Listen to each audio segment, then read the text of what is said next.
Hey, folks. Welcome back to the Processing Blue podcast. I'm Panthers beat reporter Mike Kaye, here joined by fellow Panthers beat reporter Alex Zietlow. We appreciate you taking some time away from your marathon mock drafts and your reading of what the Panthers may or may not do to join us here on Processing Blue. Alex, how you doing today? Mike, I'm doing so good. My arms are on my shoulders, and it looks like both of your arms are on your shoulders too, which is good. Do you want to give the public an update on how you're doing health-wise, or not really?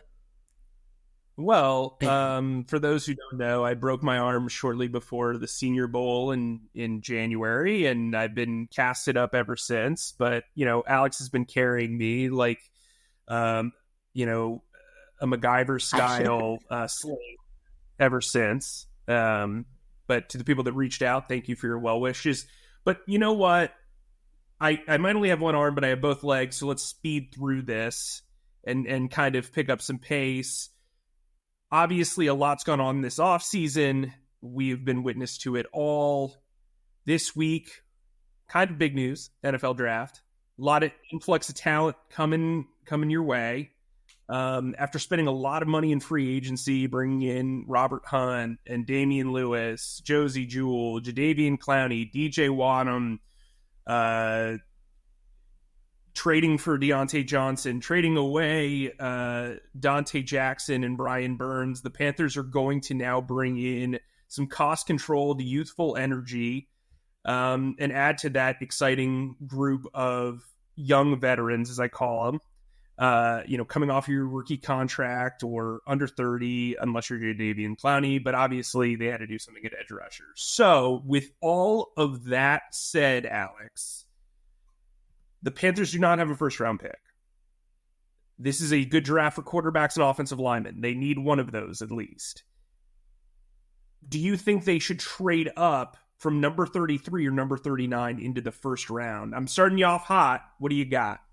Well, I am probably going to agree with most Panthers fans out there and say that the Panthers should not trade into the first round, and they should instead hold on to their second round assets, their third round pick, and so on, and try to make moves from that perspective.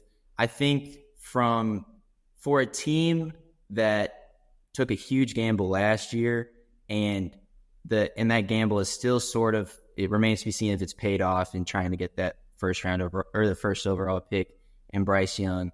I think that they need, and for a team that's rebuilding, you need to collect as many assets as possible. You need to address depth in as many places as possible, as opposed to trying to find someone in that first round that can change the tides of a team this year. I think a couple other things that are important to consider when determining if you should take a first round pick. One, yes, they only have two second round picks as opposed to one first rounder, but these are early second round picks.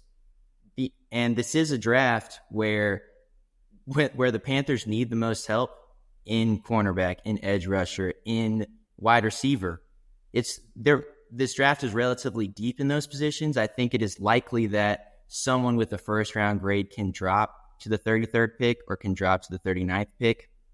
So I think that is where the Panthers will make their money. So trading up, I think, is a no. Trading back is a whole nother conversation. Mike, it sounds by your question that you're kind of leaning, or you're kind of at least exploring the possibilities of the benefits of trading up for that first round pick. Is that true? No, I think that would be a ridiculous mistake on their part. This team has a lot of holes, a lot of long-term holes that might not be visible right now, but you really do need to start a succession plan. We asked Dan Morgan about that the other day. He admitted that they do look at that long-term. And so I think for the Panthers, trading back is wise. You don't want to get into this like self-fulfilling prophecy where you're like, I'm not going to move, or I'm going to move back no matter what, so I can just make the Brian Burns trade more palatable, or I'm going to trade back from 33 so I can try to get a 2025 second round pick. That's not going to happen. That's typically not what's going to be offered for that 33rd overall pick, unless the guys are coming up from the 60s. And then at that point, you kind of weigh whether that's even worth it then. To me, 33 should be unmovable. Most teams have between 18 and 20 first round grades. There are 32 picks, but everybody has different first round grades on other players. So there is a chance, as you said, that guys could fall down to that 33rd overall pick that have a first round grade. And the ideal scenario for the Panthers is that a player at corner, edge, center, or wide receiver that they have a solid first round grade on drops to 33. And I would rather play those odds than try to move up, even as the board kind of goes the way it does. Now, could they move up like 2 picks and maybe forfeit a 5th round pick or a 4th round pick for that? Sure. They have 2 5th round picks. Their 4th round pick is the top of the 4th round, to the top of day 3. I think that that's a valuable pick as well. That's a pick that's typically traded, by the way. But to answer your question, no, I think trading up makes very little sense. Trading back makes sense if you can acquire assets that are beyond the, 5th, 6th, 7th round level. I have a mock draft coming out this week where they trade back from 39 2 spots and pick up a 4th round pick. Like, that's smart opportunity cost. And so for the Panthers, the idea is to add to your pick haul, but don't do it just to do it. And so I think that's something they have to figure out. So with that said, I brought up the biggest takeaways as my cast makes a cameo. I brought up the Predraft Presser, and I want to talk about the takeaways that you had from that. What were like the 2 biggest takeaways you had from what Dave and Dan spoke about? Primarily because they didn't really give a lot of stuff away, but they did offer some clues. So what'd you take away? Yeah, this was my first pre-draft press conference, and as Mike kind of pulled me aside and put his arm over his shoulder, his working arm over his shoulder to me afterward, he was like, I asked a couple direct questions, and he was like, hey, man, like, those were good questions, but they're not going to give away their entire strategy a couple days before the NFL draft. And I was like, yeah, that makes sense. A couple things that struck me about when they addressed local media a couple days ago. One, and this is the one that every news outlet kind of headlined with, this draft is not all about Bryce Young. This draft is not all about surrounding Bryce Young with playmaking talent, whether that be at wide receiver, whether that be at tight end, whether that be at fortifying an offensive line that has already gone through some transformation this free agency. They are concerned about building the best team possible. And from the outside looking in, that doesn't seem like a huge headlining deal. But when you consider how the Panthers approached the end of last year, where they kind of just foregoed seasonal success, and all they cared about was developing Bryce, and all they cared about was kind of shifting an offense around him that would prolong his development or improve his development, at least until Frank Reich was fired, and then everything kind of went to kind of got flung into chaos. So I think that's an important thing to consider. These guys are not going to hone in on, say, a Xavier Leggett from South Carolina or a Xavier Worthy from Texas after having a huge splash at the NFL Combine with breaking the speed record for the 40-yard dash. Like, they are not going to hone in on one guy to help Bryce Young. However, they obviously are trying to look to help him in the aggregate, whether that mean fortifying a defense after in free agency kind of took its lumps, whether that be, as I said, finding a tight end in the later rounds, whether that be finding a center that can be like a succession kind of guy, like someone who can come in after Austin Corbett or can compete for the head center job this year. So I think that is the biggest takeaway. You probably have more to say on that. And then a second thing is they don't seem to be overthinking. Things. Dan Morgan in his, Super Bowl tackle line, Super Bowl record-breaking ways, in his ways where he doesn't blink, goes, we want dogs, we want a Panther fit. They are confident that they can find talent in the second round, as this franchise has shown over the past couple of years. So I guess they both kind of have a similar motif, but the Panthers are not looking to hone in on one person, not looking to hone in on anyone, to just surround Bryce Young with talent. And for two, they're not overthinking positional needs. I think those are two things. Mike, is there what else do you think is an important thing to kind of call out when you're thinking of the pre-draft stuff? Well, I think something that they were very good about is saying that they didn't want to be put in a box when it came to the 33rd overall pick, trading up, trading backwards, doing whatever. But I think that's an overall philosophy in general. As you touched on, I don't think they're going to be so like steadfast and just saying like, you got to take a wide receiver here, you got to take an edge here, you got to take a corner here, you've got to host a birthday party for whoever's birthday it is in the draft room, like stuff like that. They're not going to like force things the way that it felt like they did last year. I mean, Scott Fitter openly admitted that basically they forced DJ Johnson, the trade up for DJ Johnson, which, as we all know, I think I should get, like, that might go on my tombstone. The guy who was extremely critical of their 2020 who was correctly critical so far. Yeah, 2023 second round or second day two. But I think, as Drew brought up, our wonderful producer prior to us recording, they gave themselves a lot of wiggle room by bringing in somebody like Jadeveon Clowney, trading for somebody like Deontay Johnson. Those two big moves give them wiggle room at wide receiver and edge, and I think that impacts the trajectory of the draft. You've got Deontay Jackson, you have Deontay Johnson, who basically can run routes as well as anybody in the league. He can line up at all three wide receiver spots. That kind of helps you with what you look for at wide receiver. You also know he's on a 1-year deal, so you're saying to yourself, you have the flexibility to look for a guy who complements him, but also can take over for him.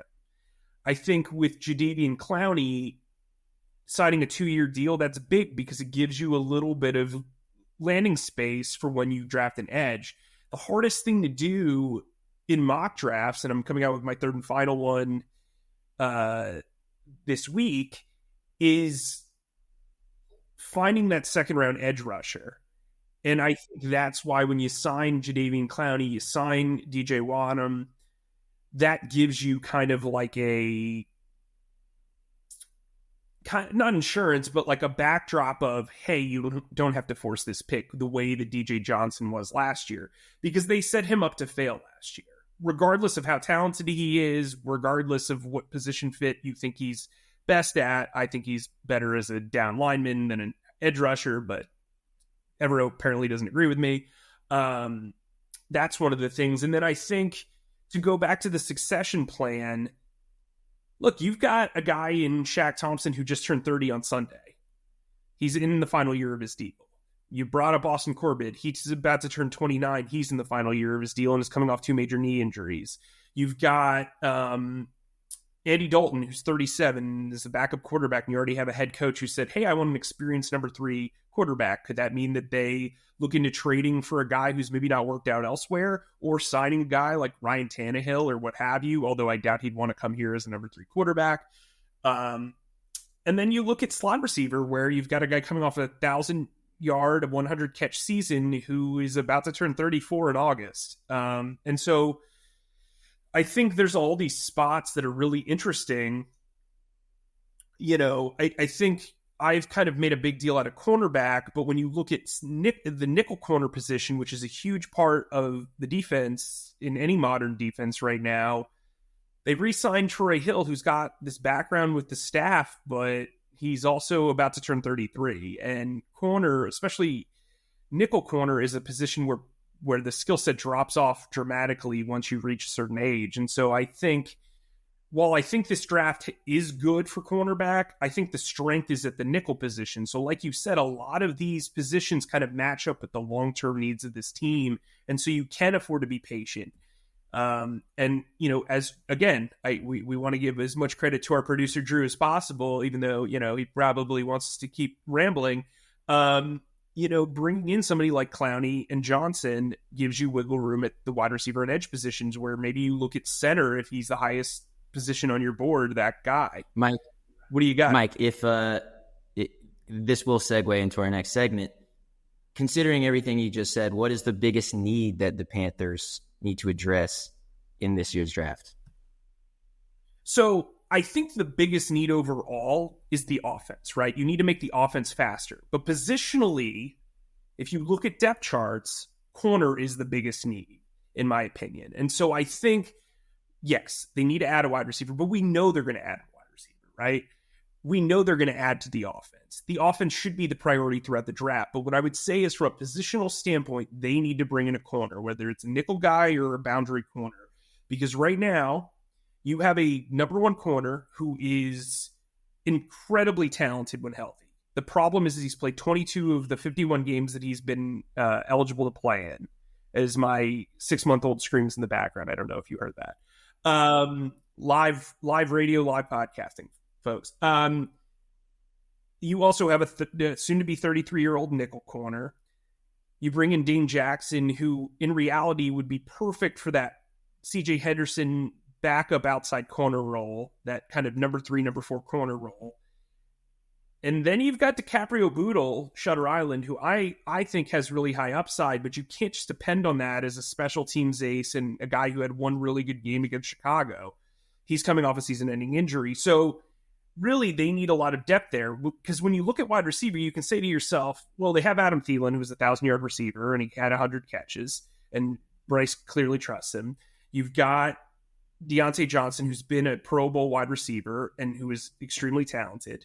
You've got Jonathan Mingo, who they just invested a second-round pick in, even though his season left a lot to be desired. You've got Amir Smith-Marset, who's been around, who's really talented as a gadget receiver. And then you've got Terrace Marshall, who, you know, a bunch of coaching staffs have given up on, but maybe this is the one to get it right. So they at least have some depth there, albeit not very promising depth. So that's why I would say corner is probably, from a positional standpoint, the biggest need, but offense is very much the big one. What do you think, Alex? I think you just laid out a beautiful case for picking a cornerback in one of your first, and somehow finding a way to get a cornerback early on in the second round. I think that I completely agree with what you just said. And that is, and I was not expecting to agree with what you just said, given your topic. I will say maybe to zag a little bit from what you're saying, and this is more of a question that I'm posing to you, Mike, as opposed to something I wholeheartedly feel. I think the edge rusher coming into this, at least on paper, and really just finding a way to get a better pass rush in general via the draft, is if not the biggest need, one of the top 2 biggest needs. And I'll tell you why. One, yes, Jadeveon Clowney coming home, great story. It's a big splash. Everyone remembers what he did in Rock Hill. He had a legendary hit that still rumbles through South Carolina Gamecocks timelines every single week in that Outback Bowl where the helmet popped off and all these things. He's a smiley guy. He is a superstar. When we talk about the Panthers not having a superstar last year, yes, Brian Burns, when he sacked someone, he did the Spider-Man thing. Well, he actually didn't really do a lot of that celebrating last year, because oftentimes when he did sack someone, they were down by a lot, and it wasn't really the perfect time to show his bravado and his charisma. All that said, Jadeveon Clowney is a superstar, and that is vitally important to a franchise largely bereft of life last year. That said, we have seen someone come in with huge sack numbers, specifically from the Baltimore Ravens before, who was in the twilight of his career, in Justin Houston last year. And we were thinking, oh my goodness, with Justin Houston opposite Brian Burns, with Justin Houston mentoring Brian Burns, this pass rush is going to be formidable. And it wasn't. it was, I mean, there are a lot of factors that went into that. I mean, the fact that the Panthers were never really ahead in any of these games. Actually, were never ahead in the fourth quarter, even including their 2 wins. The fact that they weren't ahead means that teams weren't passing as much, which means that Brian Burns' skill set wasn't unlocked as much. But that still doesn't fully, it still doesn't fully encapsulate the fact that their pass rush wasn't good last year. And I'm not sure that has been upgraded this year, particularly when you consider Brian Burns leaving, especially when you consider a dog like Frankie Louvu leaving. I don't know. Getting Derek Brown back and holding on to him and kind of stopping this troubling trend of Panthers players getting drafted and then peaking elsewhere when the rookie contract is up. That's all great. That's all fantastic. But I don't think this defense will be as good from a pass rushing perspective as it was last year, and it already wasn't a very high bar. So I think that should be addressed early on in the draft process as well. Go for it. I was going to pass. No, so well, you said you posed the question to me, so I figured I'd get into this before we get into case takes. So we'll have a preemptive case take here. There's more than one way to get a pass rush. I think they need to look at inside linebacker and their ability to blitz. I think they need to make up for the lack of Louvu, who was a square peg in a round hole even at that inside linebacker position. I think A'Shawn Robinson gives them the opportunity to kind of take some double teams away from Derek Brown. But I agree with you. I don't know that if it's a top 2 need. I really don't. Like, I laid out the list of needs. The way that Evero works is he'd prefer that his edge rushers set the edge over pass rush. It seems like, just based on the way they've drafted and signed guys. Which, if that's the case, that's just a projection by me. But if that's the case, then I think they feel pretty good because Clowney makes the run-stopping approach significantly better. Wadham's a guy who's got a lot of upside. His win rate was not great last year, but I'm interested to see what a guy like Evero can do with him. And then, look, I think their depth's not that great. But also, guys they're not going to have guys play over Wadham and Clowney all that regularly. So you've got to see where that kind of goes. I do think it's a need. I just don't know if it's a realistic need to address in this draft just because of the strength of the draft, if that makes sense. Like, you need somebody who you feel like a Chop Robinson to kind of fall to you, ideally, for you to feel like, yeah, I'm really taking advantage of this.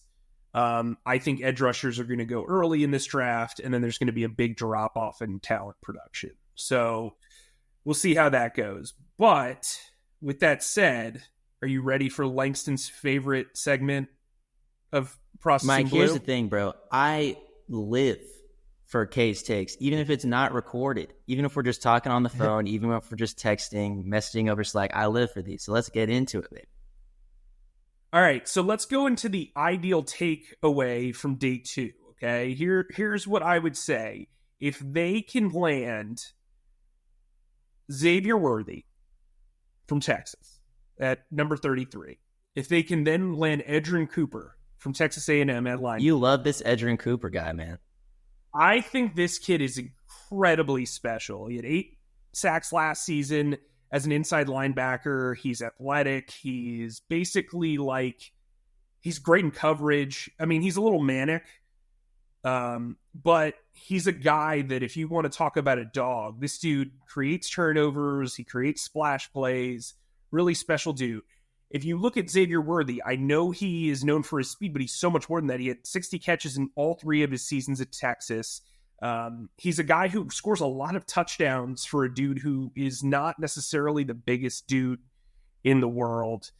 He's a guy who can stretch the field from the slot, from the boundary, open stuff up underneath for guys like Johnson and Thielen and Tremble.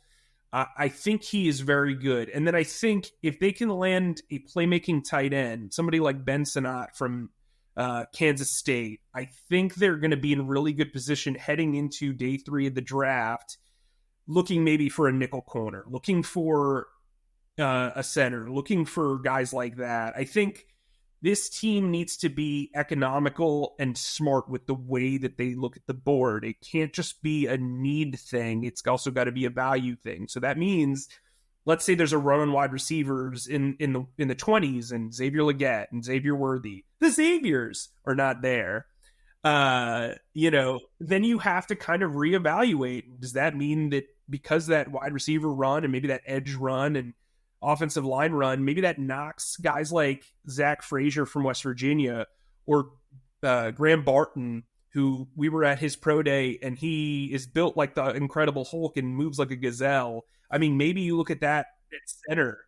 And Graham Barton has the versatility to play center, guard, and tackle. So maybe you look at it as like, hey, this guy's going to compete everywhere. Maybe he's competing with Taylor Moton. Maybe he's competing with, Austin Corbett, and then you June 1, whoever he beats out if he's looking really good in the offseason program. So I think you just have to play the board appropriately to face quote Dan Morgan, don't blink. And, I think you can't get too excited. And frankly, this is something that I've seen a lot of, that like Scott Fitterer and Dan Morgan are compared a lot because they're best pals and they were around. They're complete opposites with their approach. Dan is incredibly direct. While he will be very collaborative, when push comes to shove, it's Dan's show. He knows it's Dan's show. And I've said this several times. Let people do their jobs, whether that's Tepper, whether that's Canales, whether that's Morgan.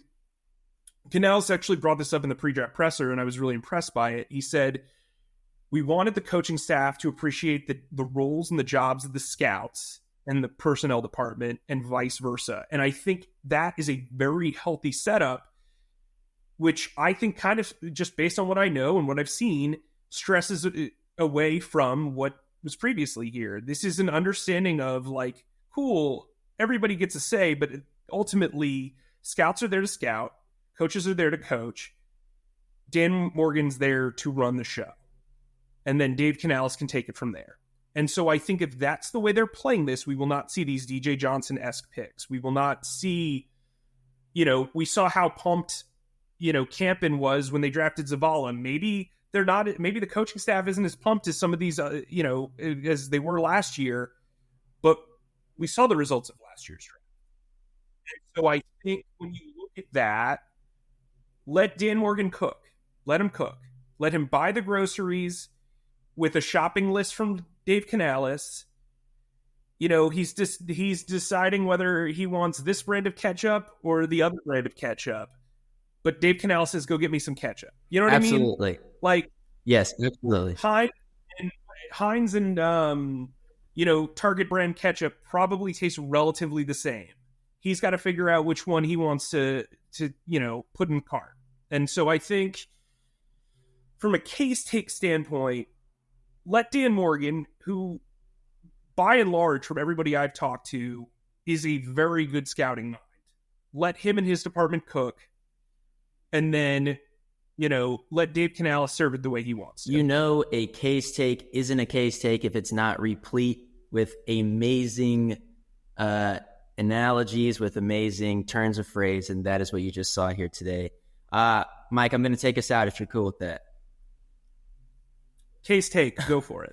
Thanks as always for listening. And if you haven't already, as both the NFL and Mike Kaye never sleep, and as the Panthers continue on their offseason program, please subscribe and follow us on Spotify, Apple Podcasts, or wherever you get your podcasts by searching Processing Blue. And if you watch us on YouTube, please subscribe to our YouTube channel and click on the bell icon to get notified whenever new episodes drop. And finally, please be sure to stick to charlotteobserver.com for all your Panthers needs. Stay humble, stay creative, and keep processing.